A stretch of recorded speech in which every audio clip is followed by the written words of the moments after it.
Olá, eu sou Renata Lopes, professora e pesquisadora em matemática, e neste vídeo vamos conhecer a beleza do infinito. Para começar esse vídeo, vamos pensar na seguinte tarefa. Suponhamos que foi posto a você o seguinte desafio. Dado um quadrado, como podemos desenhar uma curva que o preencha completamente? Isso é, como podemos, de maneira ordenada, fazer com que a curva passe por todos os pontos desse quadrado? Bem, esse desafio, se olharmos com os olhos que predominavam na ciência antiga, era muito estranho, pois desafiava algumas noções científicas. Hoje, mais do que entender a causa dessa estranheza, você conhecerá como atender a esse problema. Ao passo que alguns matemáticos renomados diziam: é impossível, outros buscavam maneiras de provar o contrário. Um dos primeiros a apresentar uma curva com essas propriedades foi Giuseppe Peano. Vamos tentar um ensaio da ideia de Peano. Vamos pensar no quadrado e onde queremos chegar. Bom, se dividirmos esse quadrado em 9 partes, é até fácil pensar em um esquema para visitar esses diferentes espaços. Por exemplo, fazendo isso. É claro que isso ainda não é suficiente para o nosso problema. Você deve ter percebido que faltam alguns pontos para preencher, né? Mas é a partir daqui que aplicamos a lógica fractal. Repetir esse procedimento de forma replicada em cada pequena parte. Isso é, podemos igualmente subdividir nossa menor unidade desse quadrado e aplicamos o procedimento em cada novo pedaço. Repare, o mesmo pode ser feito para cada uma das outras unidades. Acho que já dá para imaginar onde Peano queria chegar, né? Pensou, basta ficar fazendo essas divisões e aplicando a curva em unidades cada vez menores. À mão, podemos fazer isso algumas vezes. No computador, mais vezes ainda. De modo que podemos até visualizar o que ocorre quando essa repetição vai se aproximando de infinitas repetições. Um quadrado totalmente preenchido. O resultado que queríamos. Ufa, né? Não dando por satisfeito, veja que incrível que foi feito aqui. Grosso modo, nós torcemos uma linha de tal maneira que ela chegou a ser um quadrado. Estranho, né? Mas isso só é possível graças à noção de infinito que nós aplicamos aqui. Conseguimos visualizar o quadrado quando dissemos: tá, faremos isso infinitas vezes e esse é o resultado. Já voltamos a falar do infinito. Por enquanto, eu quero chamar a atenção que essa solução não é única. O trabalho de Peano inspirou muitas outras possibilidades, baseadas nesse procedimento repetitivo, porém com algumas variações no passo inicial, que comumente nós chamamos de curva geradora. Entre esses casos está essa construção de Hilbert, conhecida como curva de Hilbert.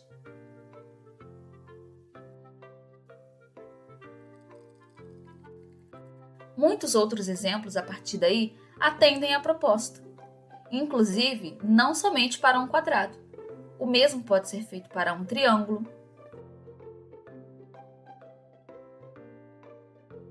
ou essa estrutura conhecida como um floco de neve.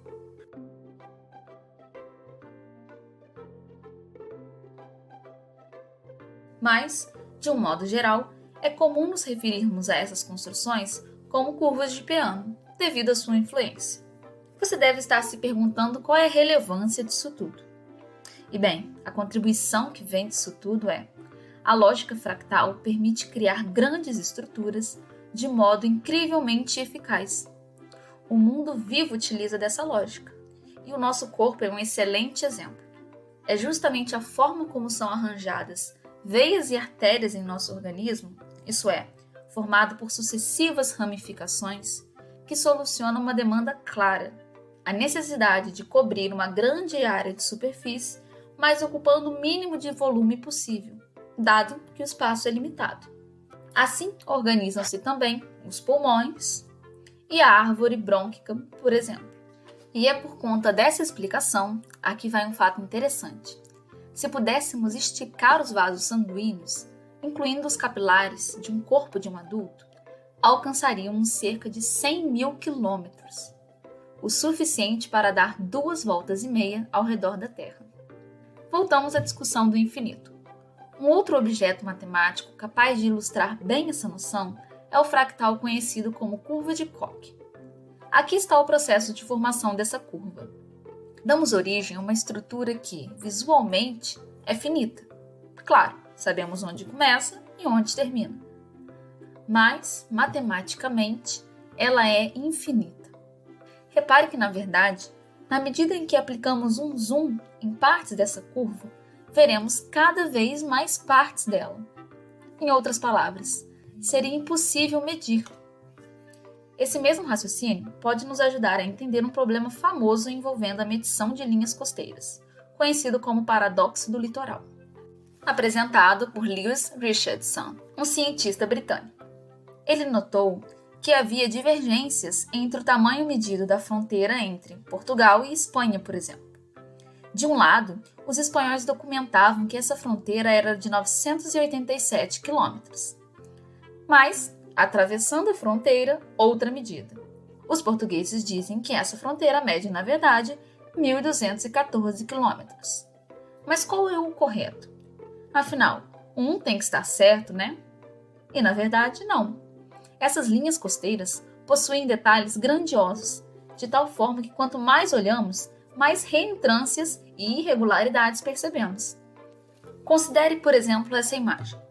Temos uma visão de perto da linha costeira ondulada, ilustrando como ela se tornará mais longa à medida que a unidade de medição aplicada torna-se menor e mais detalhada. Uma régua menor seria capaz de contornar ilhas e praias. Se continuarmos diminuindo essa régua, poderíamos contornar as pedras e até mesmo grãos de areia.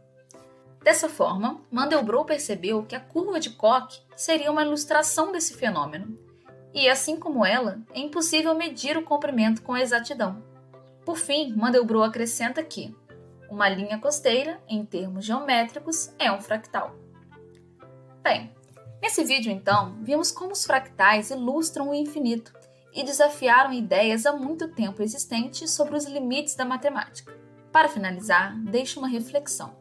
De acordo com o Livro de Fatos do Mundo, da CIA, a costa do Brasil mede aproximadamente 7.491 quilômetros, enquanto a Noruega, 25.148 quilômetros.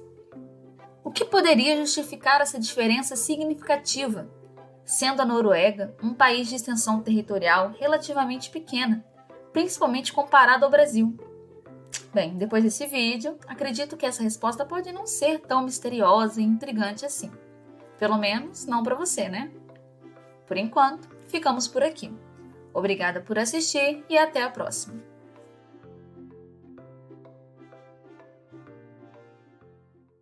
Created using Powtoon.